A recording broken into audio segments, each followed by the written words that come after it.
Hello everyone, welcome back to Suksham Ma'am Ki classes. I hope you all are doing great and preparing well for your term second examination.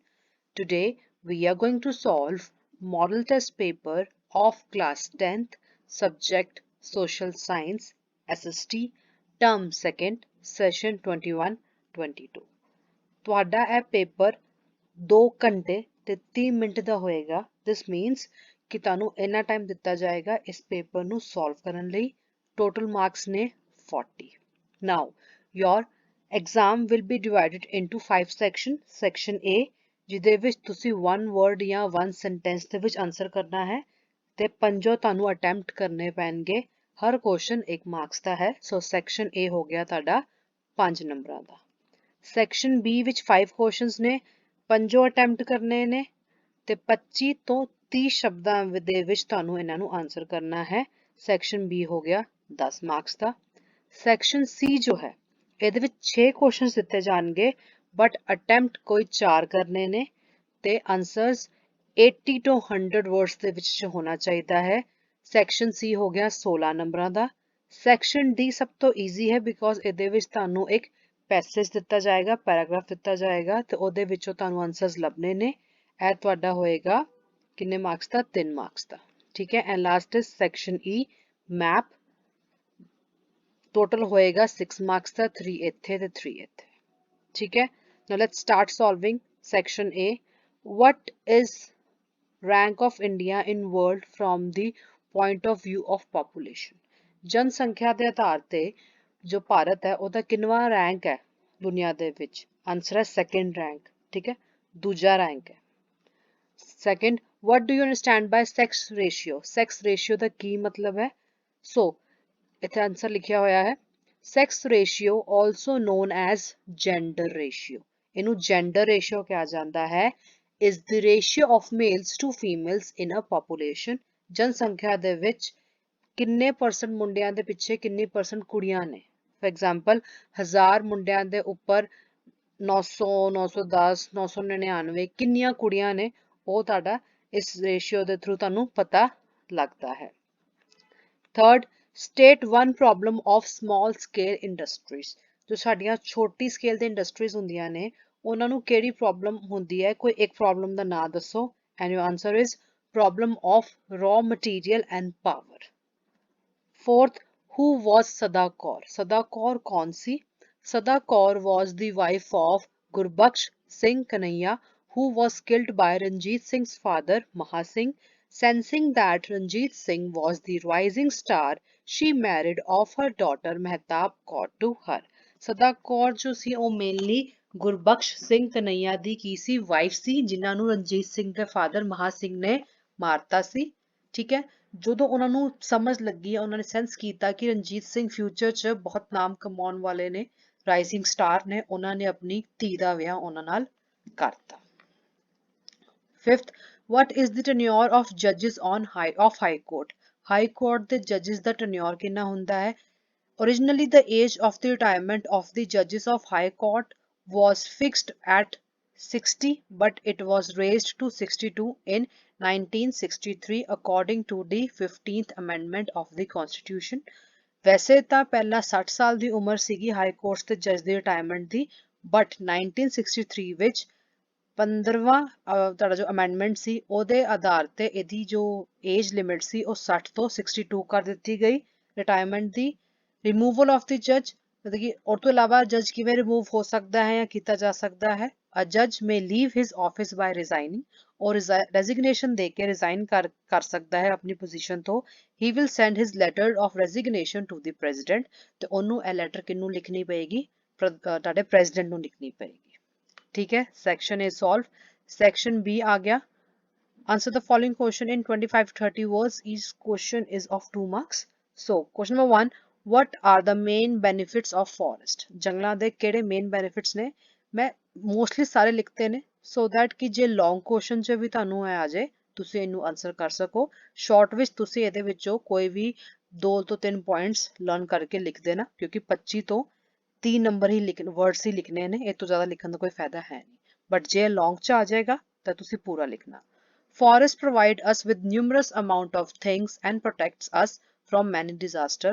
Listed below are the advantages of forest. Forest ਸਾਨੂੰ numerous मतलब कि बहुत ज़्यादा तादाद ਦੇ ਵਿੱਚ ਚੀਜ਼ਾਂ ਦਿੰਦਾ ਹੈ ਤੇ ਕਾਫੀ disasters ਤੋਂ ਸਾਨੂੰ ਬਚਾਉਂਦਾ ਹੈ। ਥੱਲੇ ਮੈਂ ਕੁਝ ਜੋ advantage ਨੇ ਉਹ ਲਿਖੇ ਹੋਏ ਨੇ। ਪਹਿਲੇ ਮੈਂ ਸਾਰੇ read ਕਰ ਦਿੰਨੀ ਆ and then I'll explain. They help maintain oxygen level in the atmosphere, facilitating the breathing of human and other animals. Oxygen provide ਕਰਦੀ ਹੈ ਜਿਨ ਨਾਲ ਸਾਨੂੰ humans ਨੂੰ ਤੇ animals birds ਜਿੰਨੇ ਵੀ creatures ਨੇ ਉਹਨਾਂ ਨੂੰ oxygen ਮਿਲਦੀ ਹੈ ਉਹ breathe ਕਰ ਸਕਦੇ ਨੇ। Forest help regulate the climate ਨੂੰ regulate ਕਰਦੇ ਨੇ ਠੀਕ ਹੈ temperature ਨੂੰ ਦਾ ਉਹਨੂੰ ਪੂਰਾ ਧਿਆਨ ਰੱਖਦੇ ਨੇ।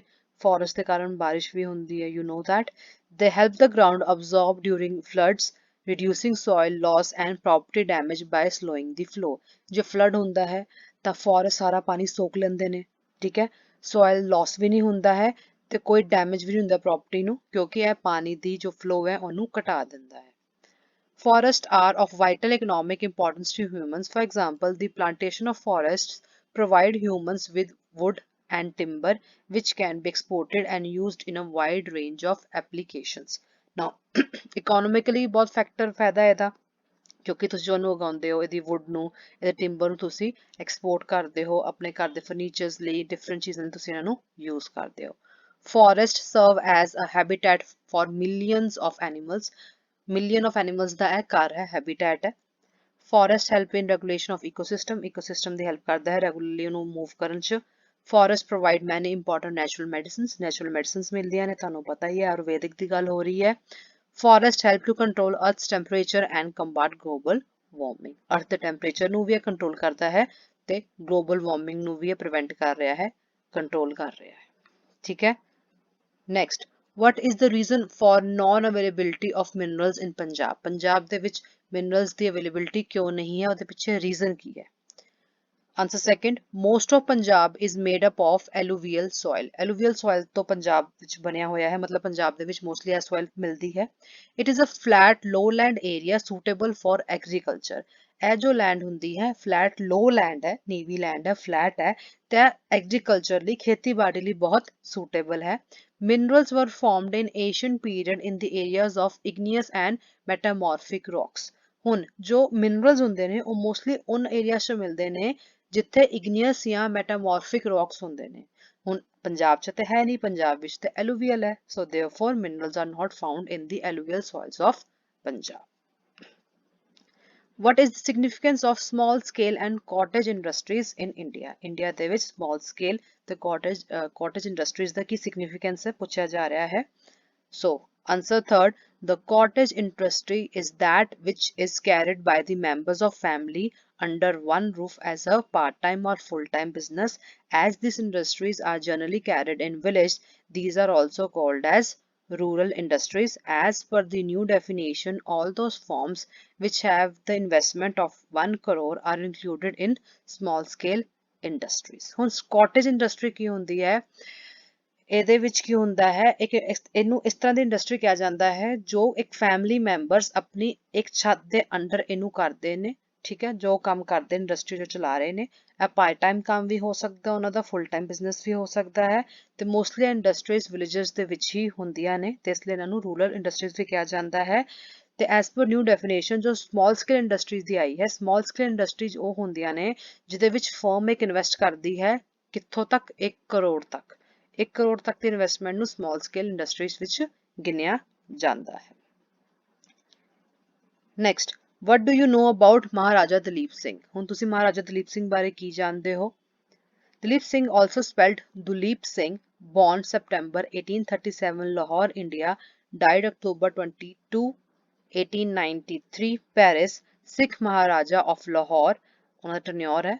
During his childhood, Dilip was the son of Ranjit Singh, the powerful line of Lahore who controlled the Punjab for nearly 50 years. ਠੀਕ ਹੈ ਮਹਾਰਾਜਾ ਜੋ ਤੁਹਾਡੇ ਸੀ ਦਲੀਪ ਸਿੰਘ ਉਹ ਸੀਗੇ ਕਿਹਨਾਂ ਦੇ ਪੁੱਤਰ ਰਣਜੀਤ ਸਿੰਘ ਦੇ ਉਹ ਬੇਟੇ ਸਨ ਜਿਨ੍ਹਾਂ ਨੂੰ ਕੀ ਕਿਹਾ ਜਾਂਦਾ ਹੈ ਰਣਜੀਤ ਸਿੰਘ ਨੂੰ ਕੀ ਕਿਹਾ ਜਾਂਦਾ ਹੈ ਲਾਇਨ ਆਫ ਲਾਹੌਰ ਤੇ ਉਹਨਾਂ ਨੇ 50 ਸਾਲ ਤੱਕ ਪੰਜਾਬ ਨੂੰ ਕੰਟਰੋਲ ਕੀਤਾ ਤੇ ਤੁਸੀਂ ਦਲੀਪ ਸਿੰਘ ਦੇ ਸਾਰੇ ਉਹਨਾਂ ਦੀ ਬਰਥ ਡੇਟ ਡੈਥ ਡੇਟ ਤੇ ਉਹਨਾਂ ਨੇ ਕਿੰਨਾ ਉਹਨਾਂ ਦਾ ਟਰਨਿਓਰ ਰਿਹਾ ਸਭ ਕੁਝ ਤੁਸੀਂ ਇੱਥੇ ਲਿਖ ਸਕਦੇ ਹੋ। Next comes describe the basic causes of tension and stagnation of relation between India and China. India China ਦੇ ਵਿੱਚ ਕਿਹੜੀ tensions ਨੇ stagnation ਨੇ ਉਹ ਪੁੱਛਿਆ ਜਾ ਰਿਹਾ ਹੈ.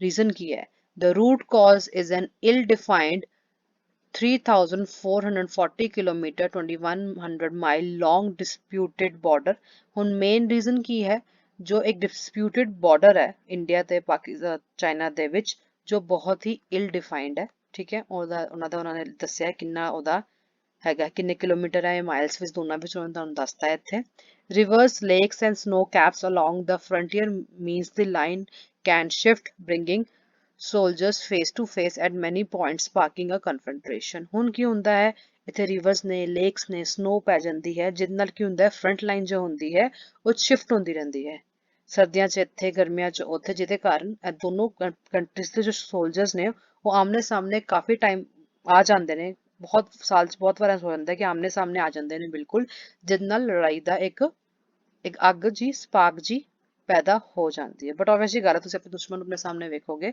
ਤੁਹਾਡੇ ਵਿੱਚ ਕੋਈ ਨਾ ਕੋਈ ਗੱਲਬਾਤ ਜਾਂ ਕੁਛ ਨਾ ਕੁਛ ਤੁਸੀਂ ਇਹੋ ਜਿਹਾ ਪੁੱਠਾ ਸਿੱਧਾ ਇੱਕ ਦੂਜੇ ਨੂੰ ਬੋਲ ਹੀ ਦਿੰਦੇ ਹੋ ਜਿੰਨਾ ਲੜਾਈ ਹੋ ਜਾਂਦੀ ਹੈ ਸਪਾਰਕ ਆ ਜਾਂਦੀ ਹੈ ਠੀਕ ਹੈ ਨੈਕਸਟ ਹੈ ਸੈਕਸ਼ਨ ਸੀ ਇਹਦੇ ਵਿੱਚ ਅਸੀਂ ਕਰਨੇ ਨੇ ਕੋਈ ਵੀ 4 ਸੋ ਮੈਂ 4 ਸੋਲਵ ਕਰਕੇ ਰੱਖੇ ਹੋਏ ਨੇ ਫਸਟ ਹੈ ਇੰਪੋਰਟੈਂਸ ਆਫ ਫੋਰੈਸਟ ਜੋ ਪੁੱਛਿਆ ਜਾ ਰਿਹਾ ਹੈ what is the benefit of natural vegetation to the country natural vegetation ਕਿਹੜੀ ਹੁੰਦੀ ਹੈ ਫੋਰੈਸਟ ਹੀ ਹੁੰਦੀ ਹੈ so you can write it down same ਜੋ ਮੈਂ ਉੱਪਰ ਲਿਖਿਆ ਤੁਸੀਂ ਉਹ ਵੀ ਲਿਖ ਸਕਦੇ ਹੋ ਅਸੀਂ ਇਹਨੂੰ ਡਿਫਰੈਂਟ ਵੇ ਨਾਲ ਵੀ ਲਰਨ ਕਰ ਸਕਦੇ ਹਾਂ forest are valuable resources like a river system it is a multiple resource forest ਬਹੁਤ ਹੀ ਵੈਲਿਊਏਬਲ ਰਿਸੋਰਸ ਹੈ ਸਾਡੇ ਲਈ ਜਿਵੇਂ ਰਿਵਰ ਸਿਸਟਮ ਹੈ ਇਹ ਇੱਕ ਮਲਟੀਪਲ ਰਿਸੋਰਸ ਹੈ ਬਿਕੋਜ਼ ਸਾਨੂੰ ਇੱਥੋਂ ਬਹੁਤ ਅਲੱਗ-ਅਲੱਗ ਤਰ੍ਹਾਂ ਚੀਜ਼ਾਂ ਮਿਲਦੀਆਂ ਹੈ ਫੋਰੈਸਟ ਤੋਂ forest provide Mankind with number of products forest ਨੇ ਸਾਨੂੰ ਸਭ ਨੂੰ ਬਹੁਤ ਨੰਬਰ 'ਚ ਡਿਫਰੈਂਟ ਨੰਬਰ 'ਚ ਅਲੱਗ-ਅਲੱਗ ਤਰ੍ਹਾਂ ਦੇ ਪ੍ਰੋਡਕਟਸ ਪ੍ਰੋਵਾਈਡ ਕੀਤੇ ਨੇ forests have greatly influenced human activities forest ਨੇ ਸਾਡੀ activities ਦੇ ਉੱਪਰ ਵੀ ਕਾਫੀ influence ਪਾਇਆ ਹੈ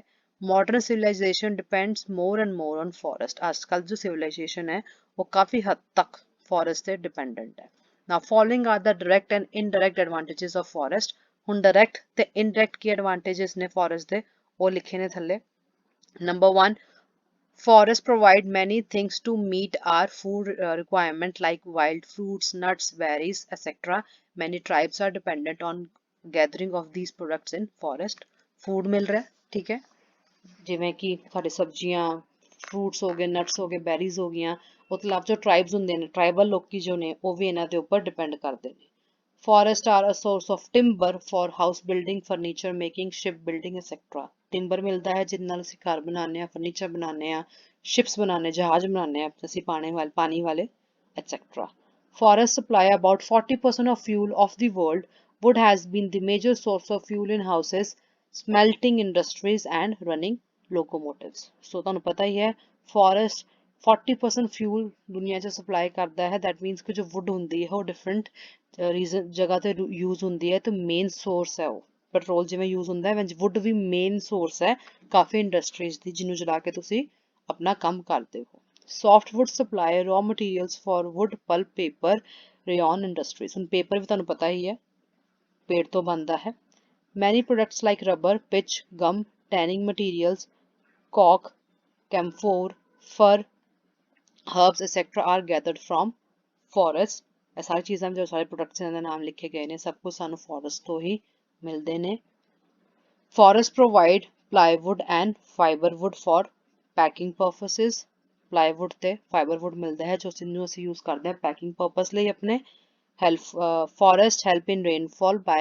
capturing moisture in the air this affects the climate of an area ਬਾਰਿਸ਼ ਲਿਆਉਂਦੇ ਨੇ ਜਿਨ ਨਾਲ ਇੱਕ ਏਰੀਆ ਦਾ ਕਲਾਈਮੇਟ ਤੇ ਵੀ ਇਫੈਕਟ ਆਉਂਦਾ ਹੈ forest prevent soil erosion and floods soil erosion ਮਤਲਬ ਕਿ ਮਿੱਟੀ ਦਾ ਬਹਿ ਜਾਣਾ ਜਾਂ ਫਲੱਡ ਆਉਣ ਤੋਂ ਵੀ ਇਹਨੂੰ ਬਚਾਉਂਦਾ ਹੈ ਪ੍ਰੀਵੈਂਟ ਕਰਦਾ ਹੈ ਫੋਰੈਸਟ ਕੀ ਨਾ ਹੋਵੇ forest increase the fertility of soil help agriculture and maintain ecological balance soil the fertility ਬਣਾਉਂਦਾ ਉਹਨੂੰ ਉਪਜਾਊ ਬਣਾਉਂਦਾ ਹੈ ਐਗਰੀਕਲਚਰ 'ਚ ਹੈਲਪ ਕਰਦਾ ਹੈ ਤੇ ਇਕੋਲੋਜੀਕਲ ਬੈਲੈਂਸ ਕਰਦਾ ਹੈ forest provide shelter to wild animals and help recreation wildlife and hunting ਤੁਹਾਨੂੰ ਪਤਾ ਹੈ ਐਨੀਮਲਸ ਦਾ ਘਰ ਹੁੰਦਾ ਹੈ So that's it and last is they check the advances of desert. ਹੁਣ ਤੁਸੀਂ ਇਹਦੇ ਵਿੱਚ forest ਦੀ ਜਗ੍ਹਾ natural vegetation ਵੀ ਲਿਖ ਸਕਦੇ ਹੋ because ਤੁਹਾਨੂੰ ਪਤਾ ਹੀ ਹੈ natural vegetation forest ਹੀ ਹੈ next question is describe the Jallianwala Bagh massacre. Jallianwala Bagh massacre ਤੁਹਾਨੂੰ ਪਤਾ ਹੀ ਹੈ, ਅਸੀਂ ਨੂੰ ਡਿਸਕ੍ਰਾਈਬ ਕਰਨਾ ਹੈ। On 10th April 1919, two nationalist leaders, Dr. Saifuddin Kichlu and Dr. Satyapal, were arrested in Punjab under the infamous Rowlatt Act. On 13th April 1919, people gathered in a small park in Amritsar, which was called the Jallianwala Bagh, to protest against these arrests. The peaceful gathering was attended by men, women, and children. General Dyer, a British military officer, stationed a regiment of soldiers at the small entrance of the park, declared the meeting illegal and without warning ordered his soldiers to fire. The firing lasted for 10 minutes till all the ammunition was exhausted. More than 1,000 people were killed and over twice the number wounded. The massacre was worth calling genocide and it stunned the entire country. On 30th May 1919, Rabindranath Tagore renounced his knighthood. Gandhi returned the Kaisar-e-Hind gold medal given to him for his work during Boer War. ਹੁਣ ਕੀ ਹੋਇਆ ਸੀਗਾ, ਰੋਲੈਕਟ ਦੇ under ਕੀ ਹੋਇਆ, doctor Saifuddin Kitchlew ਤੇ doctor Satyapal ਜੀ ਨੂੰ arrest ਕਰ ਲਿਆ ਗਿਆ ਸੀ। ਇਹਦੇ ਅਗੇਂਸਟ ਇੱਕ ਮੀਟਿੰਗ ਅਰੇਂਜ ਕੀਤੀ ਗਈ ਸੀ ਜਲਿਆਂਵਾਲਾ ਬਾਗ ਵਿੱਚ, ਜੋ ਬਹੁਤ ਪੀਸਫੁਲ ਸੀ, ਜਿਹਦੇ ਵਿੱਚ ਬੰਦੇ, ਜਨਾਨੀਆਂ ਤੇ ਬੱਚੇ ਸਨ। ਜਨਰਲ ਡਾਇਰ ਨੂੰ ਪਤਾ ਲੱਗਾ, ਉਹ ਉੱਥੇ ਆਇਆ, ਉਹਨੇ ਐਂਟਰੈਂਸ ਬਲੌਕ ਕੀਤੀ ਤੇ ਇਸ ਮੀਟਿੰਗ ਨੂੰ ਇਲੀਗਲ ਡਿਕਲੇਅਰ ਕਰਤਾ। ਬਿਨਾਂ ਵਾਰਨਿੰਗ ਦਿੱਤੇ ਉਹਨੇ ਲੋਕਾਂ ਤੇ ਫਾਇਰਿੰਗ ਕਰਾਤੀ। ਇਹ ਫਾਇਰਿੰਗ 10 ਮਿੰਟ ਤੱਕ ਚੱਲੀ, ਜਦ ਤੱਕ ਉਹਨਾਂ ਦੀ ਗੋਲੀਆਂ ਖਤਮ ਨਹੀਂ ਹੋ ਗਈਆਂ। ਇਹਦੇ ਵਿੱਚ 1000 ਤੋਂ ਜ਼ਿਆਦਾ ਲੋਕੀ ਮਰ ਗਏ, ਉਹ ਤੋਂ ਡਬਲ ਤਾਦਾਦ ਦੇ ਵਿੱਚ ਲੋਕੀ ਘਾਇਲ ਹੋਏ। ਸਾਰੀ ਦੁਨੀਆ ਨੇ, ਜਦੋਂ ਇਹ ਸਾਰਾ ਜੋ ਕੰਟਰੀ ਸੀਗੀ, ਜਦੋਂ ਉਹਨੇ ਇਸ ਬਾਰੇ ਸੁਣਿਆ, ਸਾਰੇ ਬਹੁਤ ਹੀ ਸ਼ੌਕਡ ਰਹਿ ਗਏ, ਸਟੰਡ ਰਹਿ ਗਏ। ਤੇ ਇਹਦੇ ਅਗੇਂਸਟ ਰਬਿੰਦਰਨਾਥ ਟੈਗੋਰ ਜੀ ਨੇ ਆਪਣਾ ਨਾਈਟਹੁੱਡ ਰਿਨਾਊਂਸ ਕਰਤਾ ਤੇ ਗਾਂਧੀ ਜੀ ਨੂੰ ਵੀ ਜੋ ਗੋਲਡ ਮੈਡਲ ਮਿਲਿਆ ਸੀਗਾ ਬਿਓਰ ਦੀ ਵਾਰ ਦੇ ਦੌਰਾਨ, ਜੋ ਉਹਨਾਂ ਨੇ ਵਰਕ ਕੀਤਾ ਸੀਗਾ, ਜਿਹਦਾ ਨਾਂ ਸੀ ਕੇਸਰ-ਏ-ਹਿੰਦ, ਉਹਨਾਂ ਨੇ ਉਹ ਵੀ ਵਾਪਸ ਕਰਤਾ। Next write a detailed note on Indian National Army. Indian National Army ਦੇ ਉੱਪਰ ਡਿਟੇਲ ਨੋਟ ਲਿਖਣਾ ਹੈ। Subhash Chandra Bose was an exceptional leader of the Indian National Army. Subhash Chandra Bose ਜੀ ਇੰਡੀਅਨ ਨੈਸ਼ਨਲ ਆਰਮੀ ਦੇ ਇੱਕ ਉਮਦਾ ਲੀਡਰ ਸੀਗੇ। The main objective of INA was to fight the British Army with modern arms and weapons. Main objective ਇਹੀ ਸੀਗਾ ਇਸ army ਦਾ ਕਿ Britishers ਦੇ against ਲੜਾਈ ਕਰਨੀ ਹੈ ਨਵੇਂ ਹਥਿਆਰਾਂ ਤੇ ਵੈਪਨਸ ਦੇ ਨਾਲ। It also aimed to organize Indian living abroad and plan an armed revolution against the British government. ਇੱਕ revolution create ਕਰਨਾ ਸੀ British government ਦੇ against. INA fought along with Japan against the British troop. ਉਹਨੇ Japan ਦੇ ਨਾਲ ਲੜਾਈ, ਮਤਲਬ ਕਿ fought along with Japan, ਜਦੋਂ ਜਾਪਾਨ ਤੇ ਬ੍ਰਿਟਿਸ਼ ਲੜਾਈ ਹੋ ਰਹੀ ਸੀ ਤਾਂ ਉਹਨਾਂ ਨੇ ਜਾਪਾਨ ਦਾ ਸਾਥ ਦਿੱਤਾ ਬ੍ਰਿਟਿਸ਼ ਦੇ ਅਗੇਂਸਟ ਲੜਾਈ ਕਰਨ 'ਚ। The INA along with Japanese army overran many territories in South Asia. Japanese army ਦੇ ਨਾਲ ਉਹਨਾਂ ਨੇ ਕਾਫੀ ਸਾਊਥ ਏਸ਼ੀਆ ਦੇ ਟੈਰੀਟਰੀਜ਼ ਦੇ ਉੱਪਰ ਆਕਰਮਣ ਕੀਤਾ। It captured Modoc, a place near Chittagong. ਉਹਨਾਂ ਨੇ ਇਸ ਪਲੇਸ ਨੂੰ ਟੇਕ ਓਵਰ ਕੀਤਾ, ਕੈਪਚਰ ਕੀਤਾ, ਜਿਹਦਾ ਨਾਂ ਸੀ ਮੋਦੋਕ, ਜੋ ਸੀਗੀ ਚਿਟਾਗੋਂਗ ਦੇ ਕੋਲ। It then captured Kohima and reached Imphal. Kohima ਨੂੰ ਵੀ ਕੈਪਚਰ ਕੀਤਾ, ਇੰਫਲ ਪਹੁੰਚ ਗਏ। However, when INA was just near Imphal, the Chinese troops had to withdraw their forces from the border because of their confrontation with the American in the Pacific Ocean.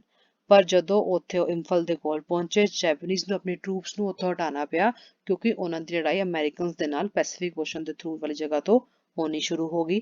The defeat of the Japanese forces in the Second World War also marked the defeat of INA in India. तो ਜਿਹੜੀ second world war ਵਿੱਚ Japanese forces ਦੀ ਜੋ defeat ਹੋਈ ਸੀ, ਹਾਰ ਹੋਈ ਸੀ, ਉਹਨੇ ਇਸ army ਦੀ ਵੀ ਹਾਰ 'ਚ ਉਹਨੂੰ ਚੇਂਜ ਕੀਤਾ, ਮਾਰਕ ਕੀਤਾ ਕਿ ਉਹਨੂੰ ਵੀ ਹਾਰ ਹੀ ਮੰਨਿਆ ਗਿਆ INA the. Though the INA did not succeed in its mission to liberate India, its contribution to the Indian independence movement was immense.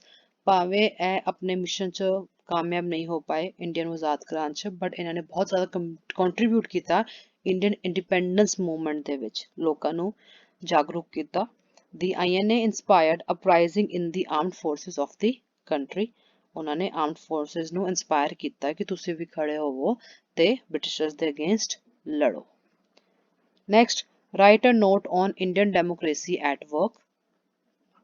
Indian democracy at work. Indian democracy is working quite successfully. आज जो Indian democracy है वो काफी अच्छी तरह काम कर रही है. India is having indirect democracy in which decisions are taken by the elected representatives of the people. India ਵਿੱਚ ਇਨਡਾਇਰੈਕਟ ਡੈਮੋਕ੍ਰੇਸੀ ਹੈ ਦਾ ਮਤਲਬ ਇਹ ਹੁੰਦਾ ਹੈ ਕਿ ਜੋ ਡਿਸੀਜਨਸ ਹੁੰਦੇ ਨੇ ਉਹ ਲੋਕਾਂ ਦੁਆਰਾ ਚੁਣੇ ਗਏ ਕੈਂਡੀਡੇਟਸ ਰਿਪਰੈਜ਼ੈਂਟੇਟਿਵਸ ਲੈਂਦੇ ਨੇ democracy is completely dependent upon elections and free and fair elections are held by an independent election commission ਜੋ ਡੈਮੋਕ੍ਰੇਸੀ ਹੈ ਉਹ completely depend ਕਰਦੀ ਹੈ elections ਦੇ ਉੱਪਰ ਤੇ ਬਿਲਕੁਲ ਹੀ free ਤੇ fair ਤਰੀਕੇ ਨਾਲ elections ਹੁੰਦੇ ਨੇ ਜਿਹਨੂੰ ਕਰਾਉਂਦਾ ਹੈ independent election commission. All the political parties are free to work in society to create public opinion in their favor.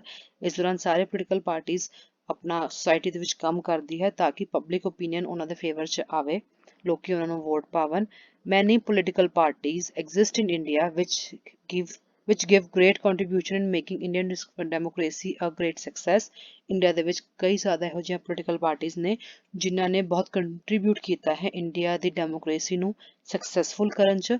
So we can say that Indian democracy is successfully working. ਇਸ ਲਈ ਅਸੀਂ ਕਹਿ ਸਕਦੇ ਹਾਂ ਕਿ ਇੰਡੀਆ ਦੇ ਵਿੱਚ ਜੋ ਡੈਮੋਕ੍ਰੇਸੀ ਹੈ ਉਹ ਬਹੁਤ ਹੀ successfully ਕੰਮ ਕਰ ਰਹੀ ਹੈ. ਸਾਡਾ ਸੈਕਸ਼ਨ ਸੀ ਵੀ ਪੂਰਾ ਸੋਲਵ ਹੋ ਗਿਆ. ਅਸੀਂ 4 ਕੁਐਸਚਨਸ ਅਟੈਂਪਟ ਕਰ ਲਏ ਨੇ. ਸੈਕਸ਼ਨ ਡੀ ਹੈ ਪੈਰਾਗ੍ਰਾਫ ਰੀਡ ਕਰਨਾ ਹੈ. ਤੁਹਾਡੇ ਬੁੱਕ ਦੇ ਵਿੱਚੋਂ ਇਹ ਪੈਰਾਗ੍ਰਾਫ ਆਇਆ ਹੈ ਰਣਜੀਤ ਸਿੰਘ ਦੀ ਚੈਪਟਰ ਦੇ ਵਿੱਚੋਂ. Which missile did Maharaja Ranjit Singh belong to? ਕਿਹੜੀ ਮਿਸਲ ਨੂੰ ਬਿਲੋਂਗ ਕਰਦੇ ਸਨ ਉਹ ਕਰਦੇ ਸਨ ਸ਼ੁਕਰ ਚੱਕੀਆ ਮਿਸਲ ਨੂੰ. ਇੱਥੇ ਲਿਖਿਆ ਹੋਇਆ ਹੈ ਦੇਖੋ ਸ਼ੁਕਰ ਚੱਕੀਆ ਮਿਸਲ ਤੁਸੀਂ ਇੱਥੇ ਲੱਭ ਸਕਦੇ ਹੋ ਇਹਨੂੰ. Which era is termed as Triune Regency?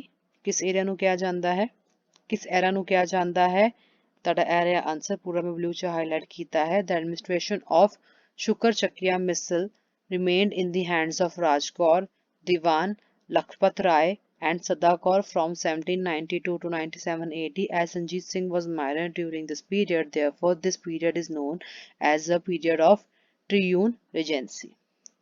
Who was Rajkaur? Rajkaur कौन सी mother of Ranjit Singh? Section E है map the. It's very easy. ਤਾਂ ਮੈਨੂੰ ਲੋੜ ਨਹੀਂ ਹੈ ਤੁਹਾਨੂੰ ਇਹਨੂੰ ਇਹਦੇ ਵਿੱਚ ਹਾਈਲਾਈਟ ਕਰਨ ਦੀ. ਤੁਸੀਂ ਆਪਣੀ ਬੁੱਕਸ ਖੋਲੋਗੇ ਤੁਹਾਨੂੰ ਉਹਦੇ ਵਿੱਚ ਇਮੇजेस ਮਿਲ ਜਾਣਗੀਆਂ ਜਿਨ੍ਹਾਂ ਵਿੱਚ ਇਹ ਸਾਰੇ ਮੈਂਸ਼ਨ ਨੇ. ਐਂਡ ਵਿਦ ਥਿਸ ਅਸੀਂ ਆਪਣਾ ਅੱਜ ਦਾ ਪੂਰਾ ਜੋ PDF ਸੀ ਚੰਗੀ ਤਰ੍ਹਾਂ ਸੋਲਵ ਕਰ ਲਿਆ ਹੈ. ਜੇ ਵੀਡੀਓ ਯੂਜ਼ਫੁਲ ਲੱਗੀ ਹੋਵੇ ਤਾਂ ਇਹਨੂੰ ਲਾਈਕ ਕਰਨਾ ਸ਼ੇਅਰ ਕਰਨਾ and subscribe to my channel Sukhsham ma'am ਕੀ ਕਲਾਸਿਸ.